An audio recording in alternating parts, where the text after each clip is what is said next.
Hi everyone. Well, weeks and days seem to be flying by, and we're already in Proverbs 23. It feels like only the other day we started this series and we're already, well, 3/4 of the way through it now. I hope you've enjoyed it. I hope it's been a blessing to you. And so we're in Proverbs 23 today. I wonder if you've ever envied someone. I'm sure you have. I think we all have at some point. You know, sometimes we envy people with money. Perhaps we envy people with a bigger house, bigger car, who seem to be able to afford to go on holidays all the time, travel around the world, and seem to have no money worries.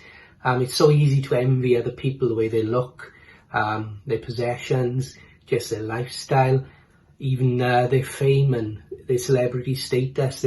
We can envy so many things in life and want so much what others have got.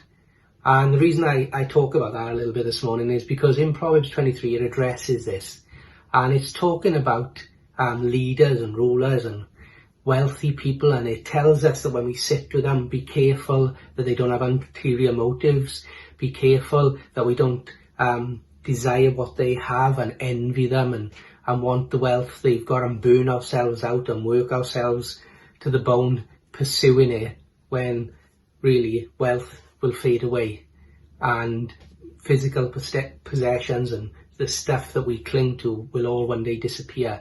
It's only temporary.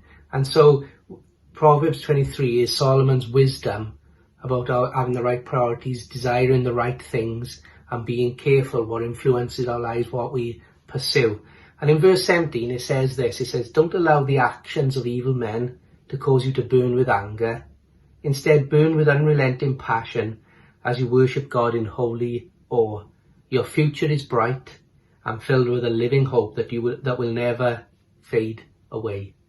I like that. Don't allow the actions of evil men to cause you to burn with anger. Another version says, don't envy sinners. And that's what we were just talking about, of being envious of other people. I remember many years ago walking into a church in Huddersfield, and it was a big church, and they had a beautiful foyer, bookshop, massive auditorium.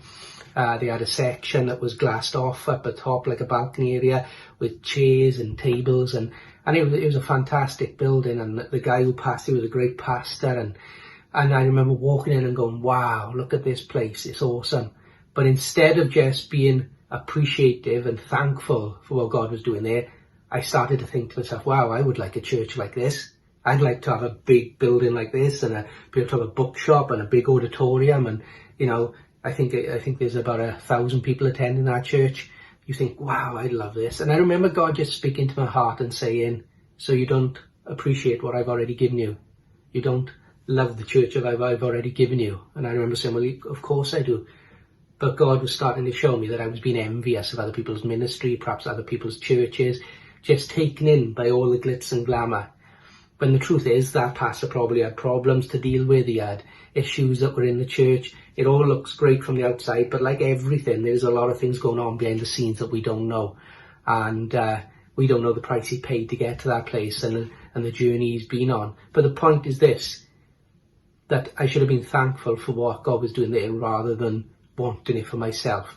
And I want to encourage you to do that. Not burn with anger when you see other people prospering or being blessed, or even if they think they don't deserve it or they're not very nice people, to just make sure you channel that anger. And I'm not talking about godly anger against injustice. I'm just talking about getting angry because someone has more than you do. Instead, Solomon tells us to channel that into burning with unrelenting passion for God. So don't burn with anger, but burn with passion. Don't envy others, but rather worship God passionately, be in awe of him. And the reason he tells us why is because verse 18 says, your future is bright and filled with a living hope that will never fade away. And that's the key. See, stuff will fade away, wealth will fade away, buildings will fade away, ministries will fade away, status, fame, all of that will go. Beauty goes, our health deteriorates, our looks goes, all of those things will deteriorate. But Solomon says you have one thing that is greater than all of that actually others should envy you for. That is a bright future full of hope because we have Jesus Christ, because we have God in our lives, because we have salvation and forgiveness. We have that which will never pass away. We have a kingdom that is eternal. We have riches in heaven that will never pass away, that will never rust and never decay. And so I want to encourage you today, when you're feeling envious, when you think to yourself, oh, why do they seem to be so blessed and I don't, remember, you are blessed. You're a child of God. You have a living hope and a bright future. It's not about status or wealth, how much we have or don't have. It's who we have.